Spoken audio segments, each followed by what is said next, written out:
Luan recentemente se recuperou de uma lesão grave no músculo adutor da coxa esquerda, que inclusive o forçou a passar por uma cirurgia. O volante voltou a atuar contra o Avaí, último jogo antes da final da Sul-Americana, mas desde então não vem sendo relacionado constantemente pelo técnico Rogério Ceni. Luan sequer esteve no banco de reservas na final da Sul-Americana contra o Del Valle, embora tenha embarcado para Córdoba com o restante do elenco, e também não foi relacionado para a partida seguinte contra o América Mineiro em BH. O camisa 8 voltou a figurar no banco de reservas no último domingo na derrota para o Botafogo no Morumbi por 1-0, mas não foi acionado por Ceni, que promoveu as entradas de Igor Vinícius, Reinaldo Galopo e Éder e Marcos Guilherme ao longo da partida. O volante vem treinando normalmente com o restante do elenco e vive a expectativa de voltar a ser útil ao São Paulo no curto prazo. Depois de um ano praticamente perdido, o volante do São Paulo quer voltar ao lugar de destaque que tinha no clube antes de sofrer a avulsão no adutor esquerdo. Sem Luan e com Gabriel Neves afastado dos campos por lesão, a única opção para a vaga de primeiro volante no time de São Paulo é Pablo Maia. Andrés Colorado, por vez, foi acionado na função, mas o jogador se sente mais confortável atuando mais avançado. Resta saber se no clássico contra o Palmeiras, nesse domingo, no Allianz Parque, Luan ficará de fora da lista de relacionados mais uma vez, ou ao menos vai figurar no banco de reservas. A contratação do atacante argentino Bustos pelo São Paulo em agosto foi tratada pelo presidente Júlio Casares como o início de uma relação promissora com o Grupo City. O jogador tem contrato com o grupo e chegou ao São Paulo por empréstimo e tem a maior parte do seu salário bancada pela multinacional, mas ele joga muito pouco pelo São Paulo. Desde que foi relacionado pela primeira vez contra o Red Bull Bragantino em 14 de agosto, o atacante foi convocado por Rogério Ceni para outras 11 partidas. Ele só não poderia jogar a Copa do Brasil, pois chegou após o período de inscrições.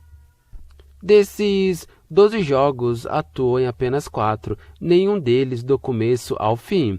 Entrou contra o Santos no fim e no segundo tempo contra o Ceará, quando fez o seu único gol. Ele foi titular contra o Cuiabá e Corinthians em times com muitas reservas e deixou o campo na etapa final. O jogador soma 185 minutos de 1.080 possíveis, apenas 17% do tempo em que esteve disponível. Ele não foi utilizado em nenhum dos últimos 4 jogos do São Paulo. O técnico Rogério Ceni já falou que a contratação do jogador foi feita sem o seu aval. Com o contrato até o meio do ano que vem, excitado por Casares como parte do planejamento de contratações para a próxima temporada, Bustos tem jogado menos do que Marcos Guilherme e Éder, atletas que têm contrato somente até o fim deste ano e não devem ficar no São Paulo. Éder esteve em campo em parte de 5 dos últimos 7 jogos do São Paulo, enquanto Marcos Guilherme, nos últimos 5, só não entrou na final da Sul-Americana contra o Independente Del Valle. Com a proximidade do fim da temporada, os clubes começam a se mexer já pensando no ano seguinte.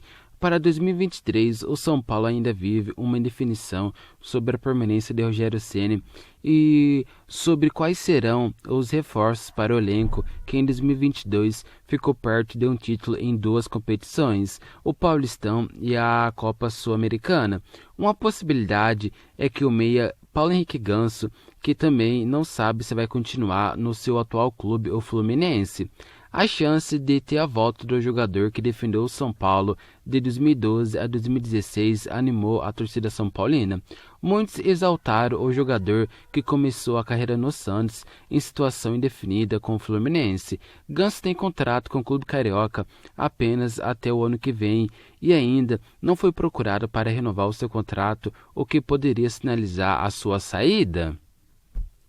Com essa situação, o camisa 10 poderia assinar um pré-contrato com outro clube a partir do meio do próximo ano. E esse cenário seria ideal para o São Paulo, uma vez que Ganso poderia resolver boa parte dos problemas de criação do time e seria contratado sem nenhum custo.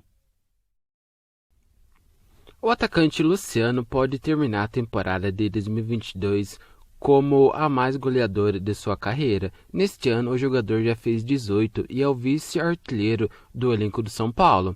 Para superar seu recorde pessoal, Luciano precisa de mais 7. Em 2020, o jogador encerrou o ano com 24 gols, 21 pelo São Paulo e 3 pelo Grêmio.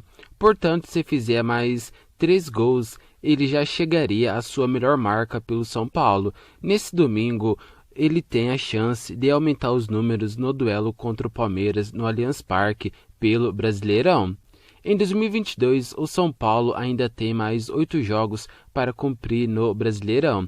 Dessa maneira, Luciano terá que fazer quase um gol por jogo para superar a marca.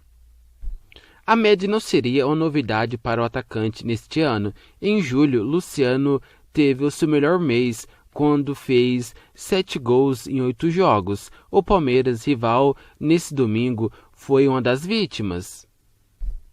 Aquele mês, inclusive, fez Luciano se reerguer no São Paulo e assumir de vez a condição de titular do time de Rogério Ceni.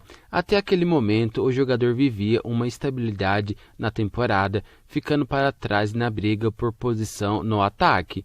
Ao lado de Caleri, porém, ele se reinventou e os gols passaram a sair. Luciano nunca fez tantos gols quanto no São Paulo. Antes de chegar ao tricolor, seu melhor ano havia sido em 2018, quando anotou 15 gols pelo Fluminense. A dupla com Caleri tem surtido efeito. Juntos, eles têm 40 gols em 2022, o que representa mais de 1/3 do total da equipe. Nesse domingo, eles estarão juntos novamente para tentar surpreender o líder do Brasileirão, aumentar suas marcas e colocar o São Paulo mais próximo da briga por uma vaga na próxima Libertadores.